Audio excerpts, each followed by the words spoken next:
Bonjour, aujourd'hui dans cette vidéo je vais vous parler de la thématique de la détox, du jeûne, et je vais en profiter en fait pour répondre à des questions qu'on me pose régulièrement par rapport à ce que je pense du jeûne, au fait aussi que je donne souvent des informations qui ne donnent pas toujours envie de jeûner, parce que c'est vrai que je dis qu'il faut faire attention à la pratique du jeûne, ne pas le faire n'importe comment, et donc j'ai choisi aujourd'hui de vous parler du choix entre le demi-jeûne, le jeûne ou la diète. Parce que ce sont des modes d'alimentation allégés, plus ou moins. Certains, on est en restriction alimentaire totale, puisqu'on ne consomme plus que de l'eau dans le jeûne hydrique. Mais ce qui est toujours délicat, c'est de comprendre ce qui se passe. Alors moi, je prends toujours un peu des pincettes, parce que mon but, c'est que les personnes se prennent en charge, se prennent en main, et une meilleure santé. Mais surtout, c'est qu'elles arrêtent de faire n'importe quoi.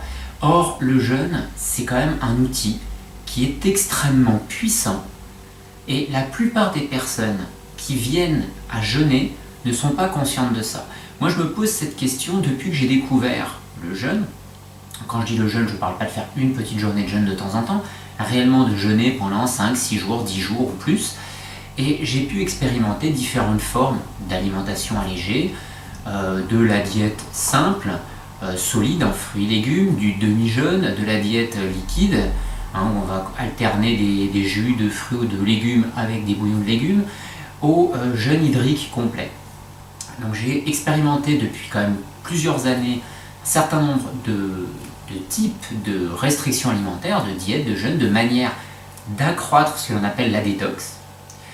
Et avec tout ça, j'ai pu réfléchir quand même sur le sujet et m'apercevoir que le jeûne, c'est quand même vraiment pas quelque chose d'anodin.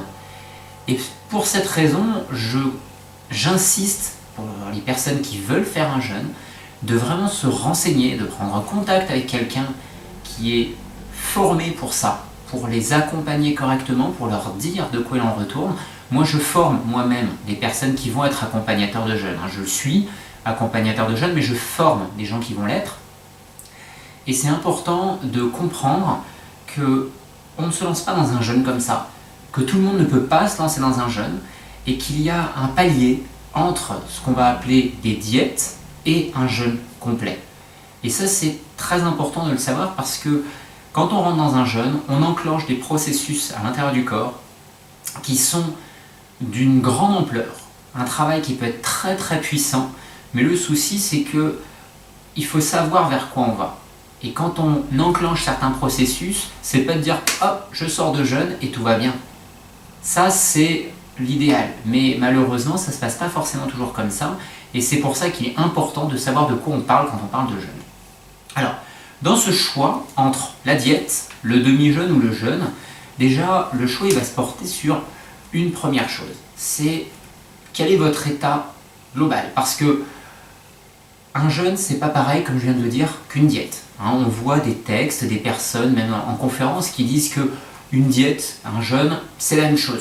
Que vous pouvez même faire une diète, une monodiète de riz, par exemple, ou de banane, c'est pareil qu'un jeûne. Vous avez les mêmes résultats. Alors concrètement, il faut être clair, c'est pas du tout les mêmes résultats. Si vous avez une alimentation avec des féculents, que ce soit de la banane, même si c'est un fruit qui contient de l'amidon, ou alors du riz encore pire, vous n'obtiendrez jamais les résultats d'un jeûne. Vous serez même à des lieues d'avoir les mêmes résultats qu'un jeûne. Ça ne veut pas dire que vous ne pourrez pas alléger certaines choses, mais vous serez à des lieues d'avoir des mêmes résultats qu'un jeûne. La diète, même la diète, avec des fruits et des légumes, on est loin d'avoir exactement les mêmes résultats qu'un jeûne. La diète, c'est un jeûne fortement allégé. Donc les personnes qui veulent faire une diète et qui disent j'ai jeûné, d'accord, c'est vrai que par rapport à l'alimentation du quotidien, c'est une forme de jeûne. Mais on ne va pas obtenir les mêmes résultats, et surtout pas à la même vitesse, et on n'aura pas la même profondeur de résultat. Ce que j'appelle la profondeur de résultat, c'est-à-dire que le nettoyage de printemps, c'est-à-dire de faire un peu le nettoyage, ce qu'on appelle les humeurs, du sang, de la lymphe, commencer à nettoyer un peu les cellules, ça on va pouvoir l'obtenir en jeûne plus rapidement qu'en diète, mais on l'obtiendra. Par contre, si on commence à aller dans un jeûne hydrique, les choses vont aller plus vite, mais surtout on va aller plus en profondeur. Il y a des rénovations qu'on n'obtiendra jamais en diète et qu'il faudra faire grâce à du jeûne. Donc ça, c'est la distinction, la grande différence entre les deux. Donc là, vous voyez que je fais vraiment la promotion du jeûne parce que pour moi, c'est une différence de taille. Au niveau de la régénération des organes, le rééquilibrage entre les différentes fonctions, on l'obtiendra avec le jeûne, alors qu'avec les autres méthodes de diète, c'est très compliqué ou alors très long. Et parfois, c'est impossible. Donc déjà, comme je le dis, il faut savoir dans l'état dans lequel on est. C'est pour ça que je recommande toujours d'aller voir quelqu'un de compétent. L'état dans lequel on est, c'est-à-dire est-ce qu'on a une maladie qui peut être une contre-indication au jeûne? Est-ce qu'on a un état énergétique ou un état d'encrassement de l'organisme qui est une contre-indication au moins temporaire? C'est-à-dire qu'avant d'envisager un jeûne, il va falloir restaurer l'état énergétique de l'organisme. Il va falloir éventuellement commencer à réduire la toxémie, donc la quantité de toxines dans les tissus, pour pouvoir par la suite entrer dans de bonnes conditions dans le jeûne. Le jeûne d'ailleurs, moi je l'exprime aujourd'hui en ces termes qui me viennent d'échanges avec mon maître, la personne, mon mentor même qui m'a formé au jeûne, qui a fait des jeûnes très longs et qui est très expérimenté dans le domaine, avec plus de 30-35 000 jeûneurs à son actif, sur une cinquantaine d'années. Et lui, la manière dont il exprime le jeûne, et je trouve que c'est très très intéressant de voir ça comme ça, le jeûne c'est pas une fin en soi, le jeûne c'est un aboutissement. Lui il l'exprime comme ça. Normalement le jeûne c'est l'aboutissement de la détoxination. C'est-à-dire qu'on commence la détoxination en allégeant l'alimentation, progressivement, sur plusieurs semaines pour finir le travail. Le jeûne, normalement, il est là pour finir le travail. Or, beaucoup de personnes aujourd'hui prennent le jeûne comme un outil qui va, hop, faire tout le boulot. Alors c'est vrai que ça peut faire tout le boulot, hein. Si vous partez sur un jeûne de 30 jours, vous pouvez sortir de là en ayant fait tout le travail. Mais par contre, il faut être conscient que c'est pas quelque chose d'anodin. Votre corps va avoir des réactions durant le jeûne qui ne seront jamais les mêmes réactions que dans votre vie du quotidien. Donc c'est pour ça que je dis pour moi également que le jeûne, normalement, ça devrait être quelque chose pour parachever un travail, mais on devrait commencer à préparer le terrain. Donc préparer le terrain, c'est déjà changer d'alimentation, faire en sorte d'être moins en surmenage au quotidien, puis après alléger progressivement l'alimentation. Et progressivement, ça ne veut pas forcément dire qu'il faut faire un allègement sur un mois, c'est-à-dire qu'on peut d'abord faire des phases de diète. Avant d'arriver au jeûne complet, au jeûne hydrique, on peut passer par les diètes. Diète plus ou moins restrictive pour accroître progressivement justement le travail d'élimination des toxines et de rénovation des tissus. Donc c'est pour ça qu'il faut savoir dans quel état on se situe. De la même manière, les personnes qui sont fortement déminéralisées, je leur déconseille le jeûne, parce que le jeûne en lui-même est déminéralisant. Vous n'avez plus d'apport alimentaire et vous éliminez, vous excrétez des sels minéraux. Donc c'est déminéralisant. Il faut pour cela envisager plutôt une diète, donc des périodes de diète répétées, pour permettre au corps de se décharger sans perdre trop au niveau de ces sels minéraux, voire de recharger un petit peu. Si on fait les choses correctement, on peut recharger, mais on va étaler ça sur plusieurs mois, pas en 15 jours. Parce qu'en 15 jours, on ne pourra pas faire ce travail. Il y a un travail qui est trop profond à réaliser. Donc ensuite, une fois qu'on a déterminé ça, on peut savoir si on peut rentrer dans un jeûne ou pas. Si on est apte à rentrer dans le jeûne, eh ben on peut aller jusqu'au jeûne hydrique directement, bien évidemment en réduisant par palier l'alimentation. Moi, ce que je conseille, c'est de faire une réduction sur une semaine. Ça, c'est quelque chose de correct. Si on veut faire vraiment les choses très bien, c'est 15 jours. Ça, c'est l'idéal. Réduction vraiment très progressive sur 15 jours. Et quelqu'un qui a une très bonne alimentation peut faire moins, mais il faut quand même faire attention à ne pas aller trop vite. Le demi-jeûne, c'est-à-dire que c'est une alimentation où vous allez avoir peut-être un repas très léger par jour avec juste un peu de légumes ou un peu de fruits, ou alors 2 ou 3 prises alimentaires mais très légères. Par exemple, vous allez manger une demi-pomme 3 fois dans la journée ou 4 fois dans la journée. Là, vous êtes dans une forme de demi-jeûne, parce que vous avez des apports alimentaires qui sont extrêmement faibles, et pendant que vous êtes en demi-jeûne, votre corps va justement pouvoir récupérer et faire un travail de régénération, de récupération qui sera beaucoup plus important au niveau du système digestif et principalement au niveau de l'intestin. C'est d'ailleurs la grande différence entre le jeûne, le demi-jeûne et les diètes, c'est que quand vous êtes en jeûne complet, il n'y a plus d'aliments à assimiler au niveau de l'intestin et par conséquent, pendant 24 heures sur 24, votre intestin peut travailler en tant qu'organe excréteur, donc il va nettoyer le sang, comme les reins, comme le foie, et en plus il va pouvoir se réparer plus vite. Donc on a un travail qui va être beaucoup plus puissant, rien que par rapport à cet aspect au niveau de l'intestin. Le demi-jeûne le ralentit déjà d'une manière assez significative, mais limite c'est une bonne chose parce que certaines personnes ne pourraient pas être en jeûne et le demi-jeûne est un compromis.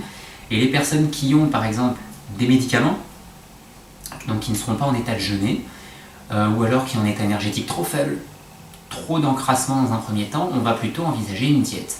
Donc une diète, fruits, légumes, plus ou moins restrictive en fonction de ce que l'on consomme, en fonction du nombre de prises alimentaires et de la quantité alimentaire prise sur chaque repas. Mais on aura un travail de détoxination qui va quand même s'effectuer. Par contre, il s'effectuera moins vite. Mais le but, c'est pas la vitesse à laquelle on effectue le travail, c'est de réaliser ce travail pour améliorer le terrain. Et au final, si on améliore le terrain, c'est on renforce son état de santé. Donc voici pour moi la différence. Si vous avez un choix à faire entre la diète, le jeûne ou le demi-jeûne, c'est déjà votre état de départ. L'autre situation, et quand je dis l'état de départ, est éventuellement la prise de médicaments, parce qu'il y a des choses qu'on ne peut pas faire avec les médicaments. Le jeûne est déconseillé avec les médicaments, bien évidemment. L'autre chose également qui va être importante, c'est les conditions dans lesquelles vous voulez jeûner. Est-ce que vous avez la possibilité de vous mettre dans un environnement favorable et d'être au calme? Là, dans ce cas-là, vous pouvez jeûner plus facilement. Si ce n'est pas le cas, moi je vous recommande déjà de ne pas être en jeûne, d'être soit en diète ou en demi-jeûne.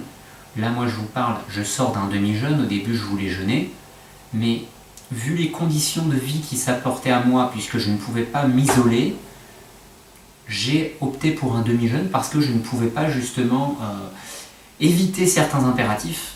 Et j'ai envie de dire, heureusement je me suis mis en demi-jeûne, sinon j'aurais eu beaucoup de mal à faire face. Déjà là, mon demi-jeûne d'une semaine n'a pas été évident à gérer avec les impératifs, mais là ça aurait été encore pire.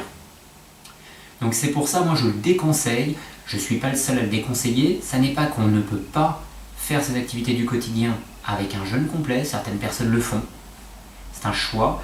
Moi je le déconseille tout simplement parce que quand on se met en jeûne complet, quitte à se mettre en jeûne complet, c'est pour faire un travail de profondeur.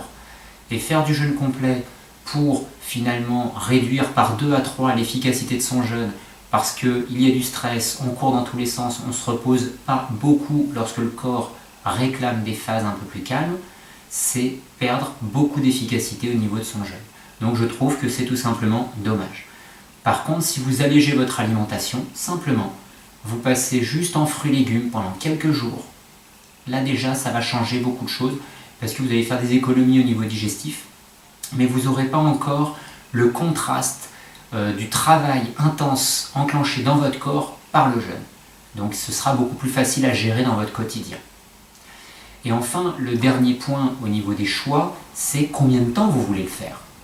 Si vous voulez faire une journée par semaine, une journée de temps en temps, vous pouvez faire un jeûne comme ça. Il n'y aura pas de grosses conséquences, il n'y aura pas d'effet énorme, puisqu'on va enclencher un petit peu, on va faire un peu de nettoyage, accélérer un peu le nettoyage et à réduire les surcharges du quotidien. Donc on va amener une forme d'équilibre entre le reste de la semaine et la journée de jeûne. Ça va permettre d'avoir une forme d'équilibre. Maintenant, moi ce que je conseille, si on veut vraiment un travail en profondeur et pour pouvoir améliorer le terrain de manière significative, c'est plutôt de partir sur plusieurs jours consécutifs. Alors, pour avoir vraiment quelque chose d'intéressant, moi je conseille c'est au moins 5 jours. 5 jours, 6 jours, 7 jours, c'est quelque chose qui est intéressant pour commencer à faire un truc significatif. Après, on peut faire plus, si on est en mesure de le faire, si les conditions le permettent, si on se sent bien.